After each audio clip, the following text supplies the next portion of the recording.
I'm asking the bigger question of who am I? Who am I really?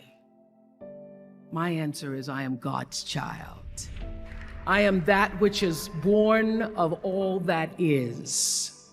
I am, as Pierre de Chardin said, a spiritual being having a human experience, come trailing the breath of the ancestors yet, but trailing the breath of the angels, and understanding that because I am connected to the source of all that is possible for me. And what do I want? I don't want to just be successful in the world. I don't want to just make a mark or have a legacy. The answer to that question for me is I want to fulfill the highest, truest expression of myself as a human being. I want to fulfill the promise that the Creator dreamed when He dreamed the cells that made up me. What do I want? You must have some kind of vision for your life. Even if you don't know the plan, you have to have a direction in which you choose to go. I never was the kind of woman who liked to get in a car and just go for a ride. You want to be in the driver's seat of your own life, because if you're not, life will drive you. Knowing who you really are in this space and time that we embody. That's number one. What do you want? Who are you? Number two, you must find a way to serve. Martin Luther King said that not everybody can be famous, but everybody can be great, because greatness is determined by service. Now, we live in a world where everybody wants to be famous and where we admire people for just being famous. We think being known brings us value. The truth is, all of that will fade in time. Service and the significance that you bring to your service is that which is lasting. So to be able to, whatever your occupation or job or talent or gift is, our honorees today getting doctorate degrees, to apparently opposite fields, HIV and AIDS and the spoken word. But what they have in common is service, using the spoken word in service to community and the world, using your knowledge and information about HIV and AIDS and medicine in service to the world. And if you look at all the most successful people in the world, whether they know it or not, they have that paradigm of service. Service through medicine, service through art. Using whatever it is you produce, your product, as a way of giving back to the world. When you shift the paradigm of whatever it is you choose to do to service, and you bring significance to that, success will, I promise you, follow you. Be excellent. Let excellence be your brand. Everybody talks about building a brand. I never even knew what that was. When people say, you're a brand, I would say, no, I'm just Oprah.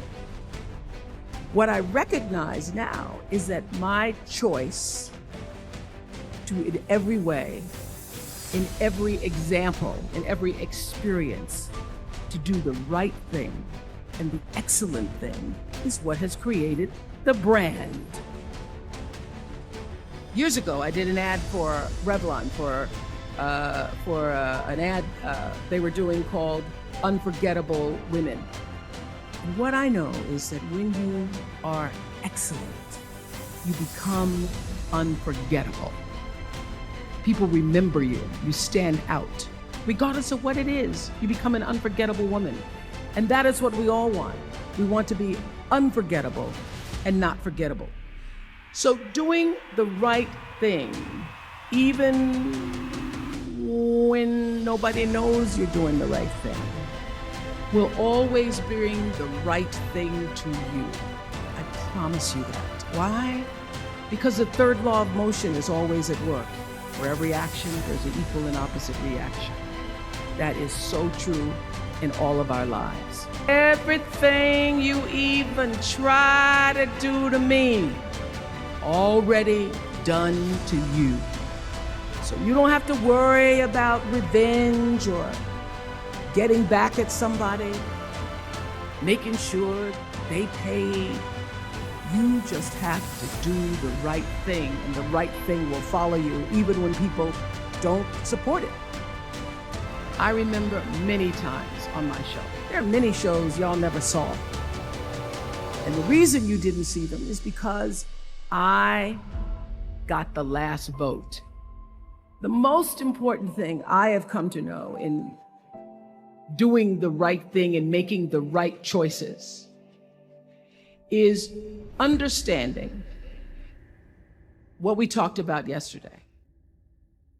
All of you leaving here have the potential for enormous success. There's a price that comes with that. People don't always like you, and they're not always happy for you. And if you surround yourself with people who are not accustomed to your success, they become fearful, they become scared, because you are reflecting back something to them that they don't recognize. People who want the best for you want you to be your best. So my greatest advice to you is to surround yourself with people who are going to fill your cup until your cup runneth over. I'm so full, my cup runneth over. And to know that once your cup runneth over, you cannot spend your life with your gallon-size offerings, offering them to pint-sized people.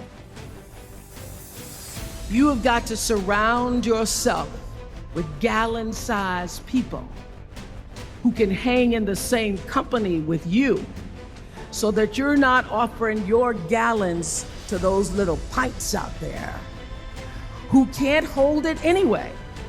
The biggest choices begin and end with you, your internal big questions. Who do I want to be in the world? My relationship to source energy, to all that is God, your experience of that which is all life, which is divine and universal, being connected and aligned with that. When you are tuned in and charged into that, whenever you feel empty, you go inside yourself and you connect to the source, and you know that all things are possible.